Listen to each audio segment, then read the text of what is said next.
Bonjour, je suis ravi de vous retrouver pour une nouvelle vidéo, une interview avec Gaël Aymar.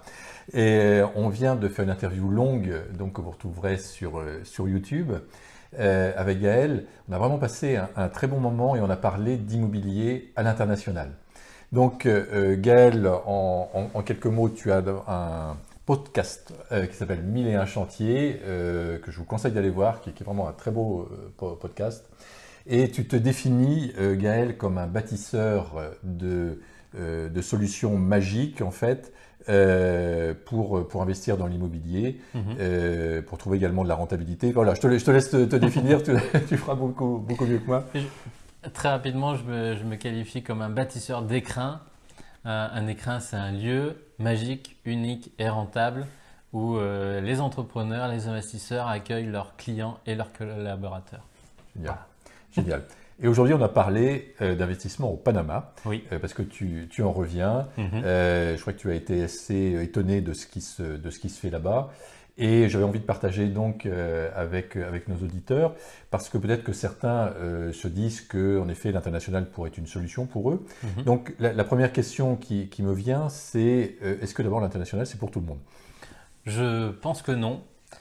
Si on n'a pas encore investi dans l'immobilier ou même ailleurs, autant rester sur un marché que l'on connaît, une langue qu'on maîtrise et entourer des personnes que l'on connaît. On a tous dans notre entourage un premier investisseur qui peut nous conseiller, un notaire et un banquier sur lequel compter pour voilà, déblayer les questions techniques et nous rassurer pour sauter le pas.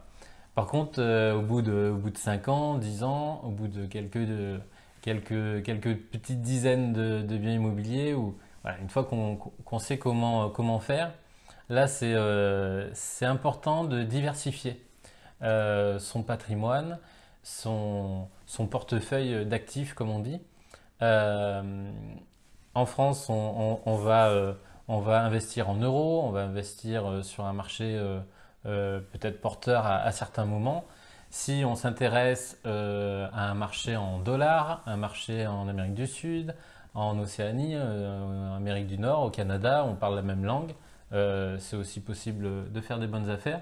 Là, à ce moment-là, on peut s'en sortir et jongler au niveau des crises.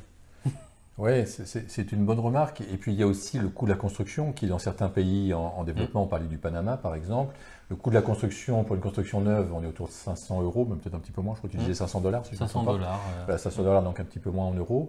Le mètre carré, alors qu'en France, on va être à 5 ou 6 fois plus dans le neuf. Donc là, il y a un premier intérêt. On arrive aussi à toucher des terrains très peu chers, des terrains en bord de côte, sur la côte par exemple, en bord de mer. Ça, c'est quand même assez incroyable. Donc c'est vrai que ça peut faire envie. Ça peut faire envie de sauter sur le pas, sur l'occasion. Si on est en vacances dans un pays, qu'on fait un petit peu comme en France, à regarder les agences immobilières et les annonces, bon, on se dit les prix sont fous, j'investis ici directement.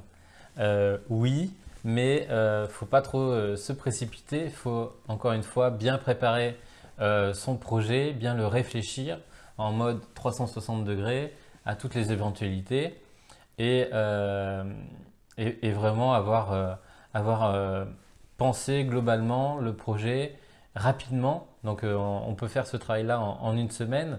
Faut surtout pas prendre un an pour étudier un pays parce qu'en un an il peut s'en passer beaucoup, en France aussi. Donc Donc, aller rapidement, mais vraiment travailler l'ensemble du projet avec des personnes ressources sur place. Voilà, tu as insisté beaucoup dans l'interview plus longue, tu as insisté beaucoup sur le fait d'avoir des partenaires locaux. Et ça, en effet, ça, je pense que c'est essentiel dans ce type de pays. Des partenaires locaux qui travaillent, tu disais, depuis longtemps en fait.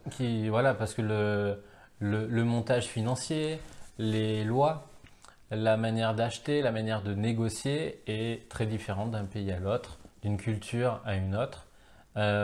Donc c'est très important voilà, s'entourer des personnes qui connaissent, qui savent le faire et qui peuvent, qui se feront un plaisir d'être à nos côtés pour investir dans ces pays-là. Si vous voulez en savoir plus, eh bien, n'hésitez pas à laisser un message à Gaël hein, sous la vidéo. Je pense qu'il se fera un plaisir de vous répondre, ou sinon je le ferai, je lui transmettrai. Vraiment, Gaël est une personne ressource incroyable. Bien sûr, on parle avec lui d'international, mais même en France, il est très atypique en fait dans sa manière de voir les choses. Donc, par exemple, il est capable de créer un projet sur une barge sur l'eau, un restaurant. Il est capable de faire un hôtel dans une chapelle, dans une ancienne chapelle. Voilà. Enfin, et c'est vrai que plus le lieu est atypique, en fait, plus il peut prendre de valeur, parce que les personnes recherchent ça. Donc tout ça, vous allez le découvrir donc sur la vidéo plus longue donc dans YouTube. Merci beaucoup, Gaël, pour tout la valeur ajoutée que tu nous as apporté. C'était un vrai plaisir. Merci. Merci. À moi aussi. On vous souhaite le meilleur. À très bientôt. À très bientôt.